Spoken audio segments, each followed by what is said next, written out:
I'm delighted to be here to talk about kind leadership today.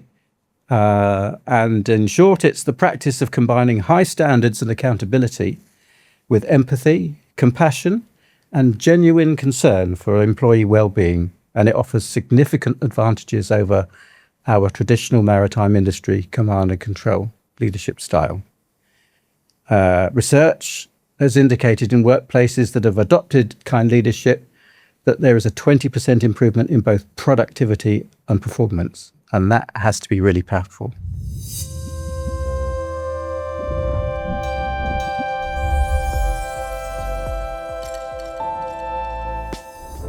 Good day, everyone. I'm Catherine Logie, hosting the Better Working Lives at Sea podcast, a Nautical Institute production made possible through the kind support of the Seafarers charity. In this series of podcasts, we will be exploring some of the non-technical skills that seafarers and maritime professionals use in their daily lives to improve operational safety and competency at sea, from leadership, mentoring, and soft skills to effective communications and culture. These are the skills that help crews to thrive. For each episode, I'll be joined by an industry expert to share practical insights, real experiences, and ideas that you can apply at work.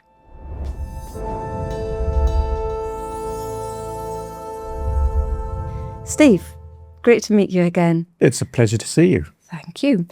Your opening statement was very interesting. You defined kind leadership for us and explained a bit about it, but I'd like to ask you a personal question. What does kind leadership mean to you personally? And then secondly, why does it matter in maritime? I'll try and keep the answer short. That's a really interesting opening question. So for me, kind leadership is about, it's not about being weak. It's about empathy. It's about support. It's about developing your team that's underneath you. And it doesn't mean to say that a kind leader is soft. A kind leader has a range of different leadership styles in his portfolio. And as a consequence of the way that he interacts with his team and develops them, especially she, then when things are tough and you have to tell people what to do and to do it straight away, they'll do it not because they have to, but they do it because they want to. And the outcome is significantly different. And when we decided to kick off this process, it all sounded very familiar. Why does this sound so familiar? Why am I so comfortable with this process? And I realized that when I was in a previous life, when I was part of a management team that founded a shipping line to Africa, I think I was employee number 8, we adopted a kind leadership approach. And we spent a lot more money training our staff than other companies did, because we recognized that we may have had the same transit times and freight rates that our competitors had. So our differentiator were the people. Right. And by spending the money on training our people, they added more value to the business. And that's what made us successful. Fascinating. So for you personally, you're motivated because you have seen in practice how this directly impacts the bottom line. Is that a fair summary? Or yeah, absolutely. Is there anything else that particularly motivates you, Steve, to pursue this activity? The other motivation was that we felt, and this came out as we did our research, that the authoritarian management style that's been traditional in the maritime and other industries too was outdated. And that not enough focus was being made within the regulatory framework for training on leadership. Okay. So there are leadership programs out there, but kind leadership is quite an unusual term. Can you tell us a bit about where it came from and, why you decided to bring this into maritime? Well, I was one of the founding parties involved in an organisation called the Maritime Professional Council. It's been in existence now for about 5 years and is made up of organisations like Trinity House, Honourable Company of Master Mariners, Institute of Marine Engineers, survey companies, and there's 12 organisations altogether. And it brings together different stakeholders in the industry so we can agree strategy and speak with one voice to the media, and in terms of our lobbying of regulators as well. And a number of people in different organisations were involved in the review of part of the STCW regulatory training called HELM. And the discussion around that was that it wasn't working and that we needed something else. So that was one of the triggers to developing kind leadership. Right, that's interesting. Thank you. Now, I'm aware that you, as a Maritime Professional Council, produced a report on kind leadership in 2022. Could you update us, please, on the work of the MPC since then, and any examples, Steve, of where kind leadership as an approach has already been successfully implemented? Okay, well, that's already 4 years ago. It's gone past very quickly. Yeah. So since then, we have held a number of workshops about kind leadership, and it's enabled us to have an informal debate and get feedback from seafarers and people in the industry ashore. We've run some surveys amongst seafarers via the Nautical Institute, who have been very supportive of what we're doing. And we've been able to test the concept of kind leadership and establish examples from people that have used it and find out where the resistance to it is, so that we could take that into account. In terms of the examples, I've just given you one from the shipping line that we used to run. And I was interested a few weeks ago to see the difference in approach to safety culture. It was in Africa, and sitting in a taxi, and I was surrounded by all these motorbike taxis, most of them 3 up, and you've got people sitting on them, no helmet, no safety gear, just in flip-flops, going over all the potholes. And a lot of these people, well, some of them may have been heading to the local port where they've got some new terminals, and they walk in through the terminal gate, they put on their hard hat, their safety gear, and like a flick of a switch, that culture changed. And I thought, hang on a minute, these guys getting to work go through more risks in the space of half an hour than we would consider acceptable in a year of our lives. So what is it that changes them from that 100 meters to the dock gate to being different?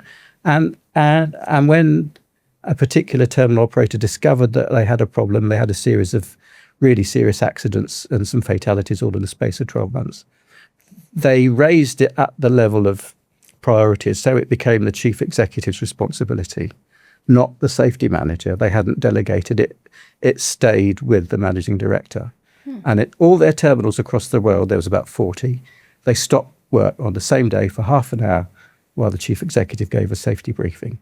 And from then on a regular basis, be it daily or weekly, he'd walk around the terminal himself, have a look to see what was going on with his safety gear on. He'd go into the mess, have a cup of coffee, talk to the workers about safety. And as a consequence of that, they realised how important it was. And as a consequence of that leadership, that's how people in developing countries that are exposed to risks are able to make that sort of transition.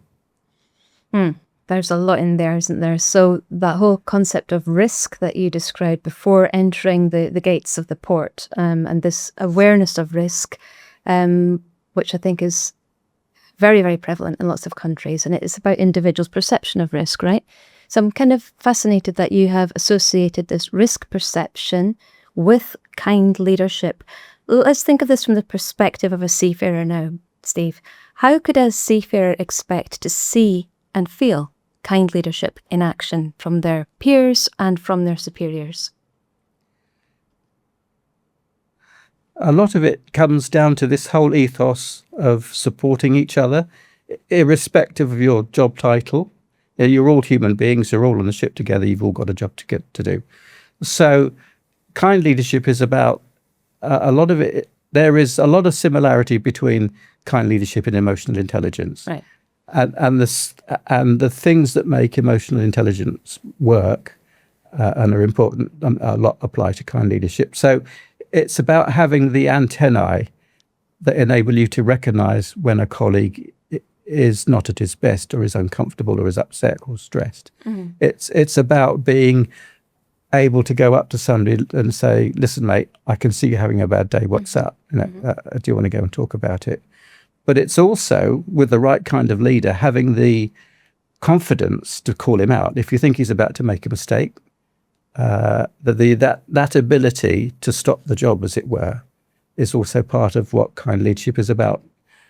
It's, unlike the authoritarian style where you wouldn't dare question the captain as to whether he turned to port or starboard. Within the kind leadership framework, whilst there is still respect for each other, everybody is trusted and has the ability to make that call. Okay. And your leader, whether it's the managing director ashore or the captain of a ship, he or she invests in time in developing their staff, their crew, their office team, helping them develop so that they are of more value to the business, helping them understand and communicate better.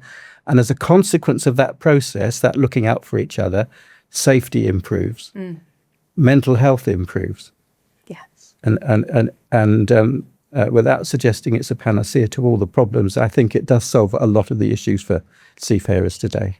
Yeah, so you're really talking about walking the talk, aren't you, from the very top to everybody else who's involved as part of the team on board, and perhaps thinking about kindness across that hierarchy, as a value. You mentioned a series of values at the beginning: empathy, compassion, the ability to pause, to listen to other people. These are all kind of soft skills as well that we've talked about with one of our other guests on this podcast series. I'm really interested in culture, Steve, and I wanted to probe that a little bit further. Shipping is so multinational and multicultural. We're sitting here in London, which is great. But do you think that kind leadership applies across different cultures internationally? Does it transcend cultural differences? I can't see why it shouldn't. I can't see why kindness is specific to one particular culture in any way and not to others, although other people may think differently to me.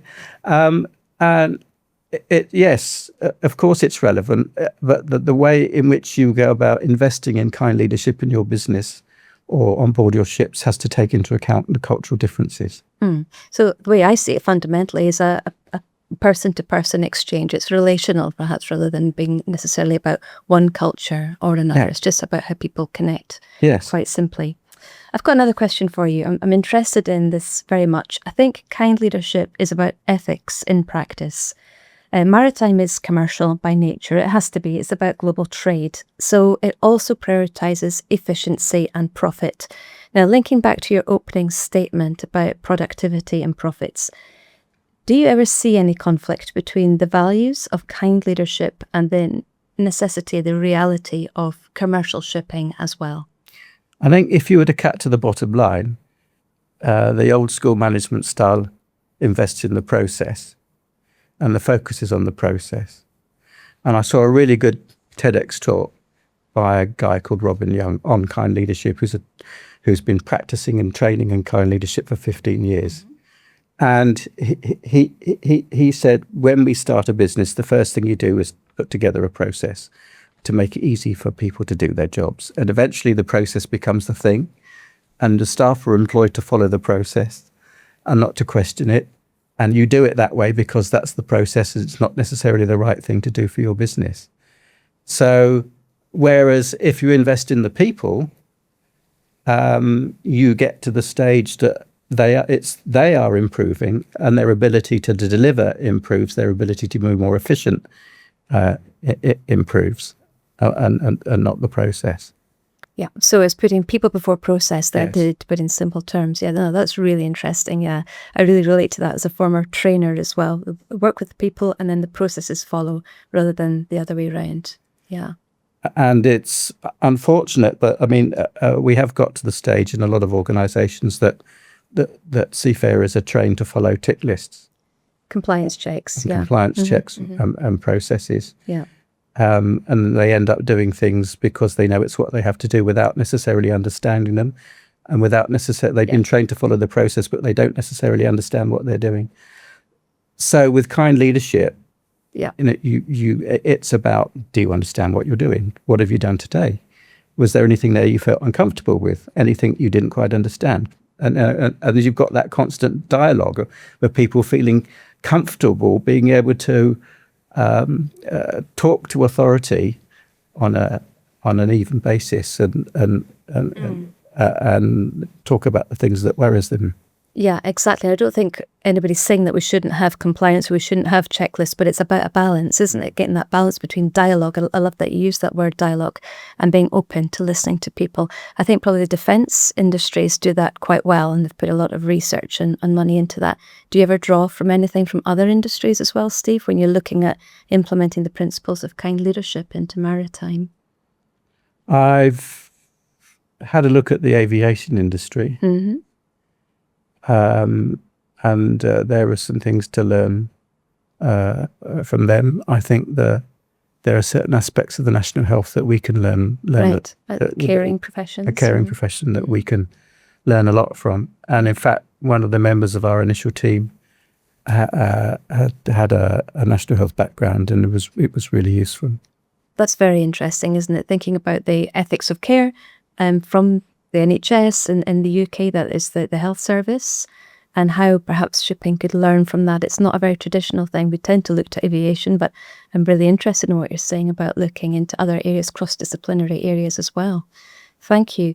So just before we wrap up, if anybody was interested in reading any more or learning more about the principles of kind leadership, would you have any suggestions on how people can learn more? Thank you. Well, it's a really good question, because the more that an individual takes responsibility for their own personal development, the more powerful that development's going to be. So certainly this TEDx talk from Robin on kind leadership is worth looking up. It's available online if you look up TEDx talks. Daniel Goleman has been writing about emotional intelligence since the early 2000s.